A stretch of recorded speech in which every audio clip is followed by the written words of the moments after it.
That, of course, is Eric Williams. Now, the incumbent there, of course, is a gentlelady from Texas who's been there for quite some time, the very distinguished senior Congresswoman Annie Bernice Johnson. Now, also in this particular race, no secret here, Barbara Mallory Caraway. And once again, we'll be giving everybody an opportunity to introduce themselves. First of all, Eric, God bless you, man. How are you today? Thank you, Dr. Ashley. I'm doing wonderful and blessed. How are you today? All right. We're going to get that clear. Now, you're running for Congress, Congressional District 30. Yes, sir. The incumbent, of course, Annie Bernice Johnson. You have another opponent there, Barbara Mallory Caraway. We're going to give everybody an opportunity. But the meeting that took place last night, and what's going on with this lawsuit by the Republicans, there are people wondering, Eric, will the Republicans throw 128 people off the primary ballot? That was a big meeting last night. What can you tell us? Well, let me start by saying this. First, I've ran for this particular seat twice before. First as an independent, and the second time as an independent.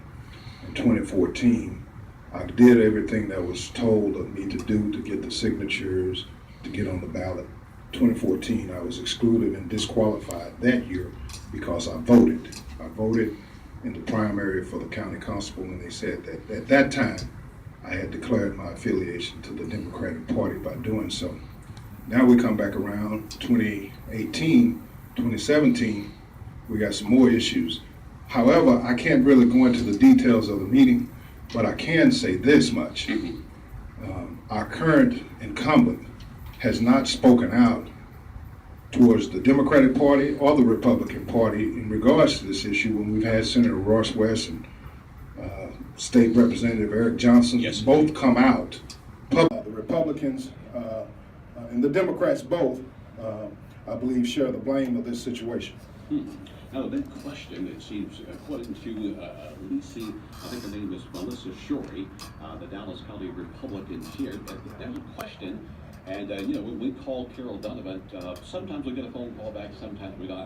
I'm just wondering about respect within the Democratic Party. Of course, we all know that not many blacks vote Republican, but the question about Carol Donovan and her signature, what is your understanding about that? Well, there again, I mean, I don't want you to violate any. There again, I can't really speak on that particular issue, but I can say this much is that it is a big mess. Oh, well, because there's going to be a court hearing, and from what we hear, many Democrats and the lawyer who was representing at least 14 of the candidates who are being targeted, that particular lawyer there is hoping that the case will be thrown out, saying that the Republicans have no standing in this particular election.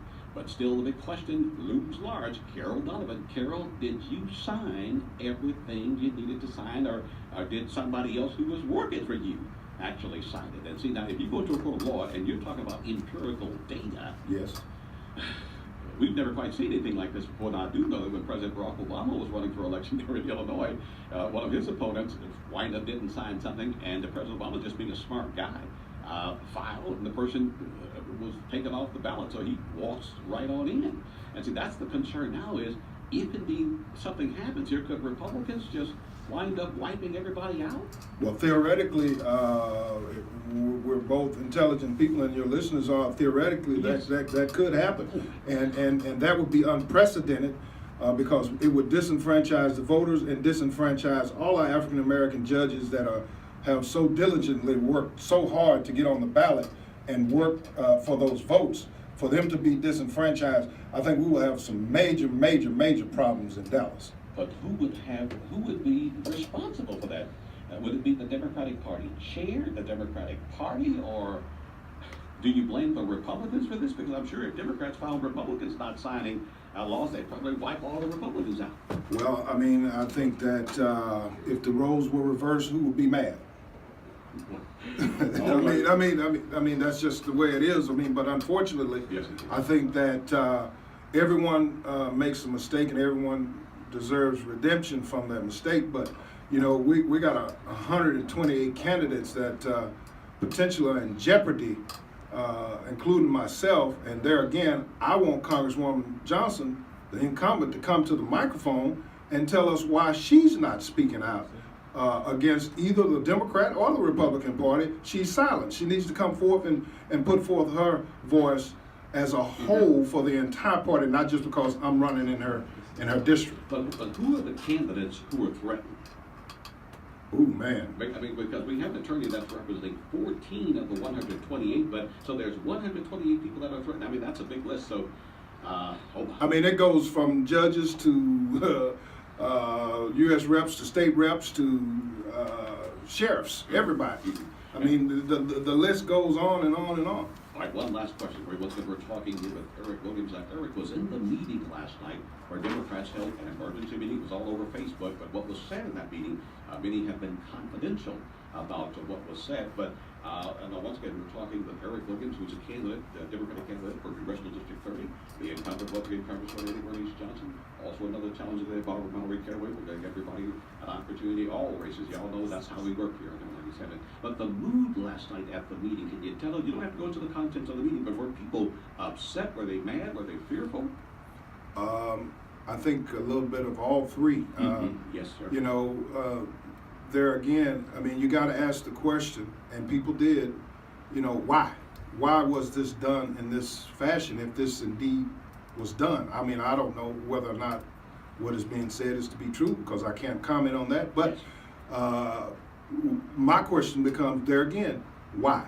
And why was, if indeed it is the case, some were and some were not? What was the reason behind some of the ones that were excluded and some of the ones that were included?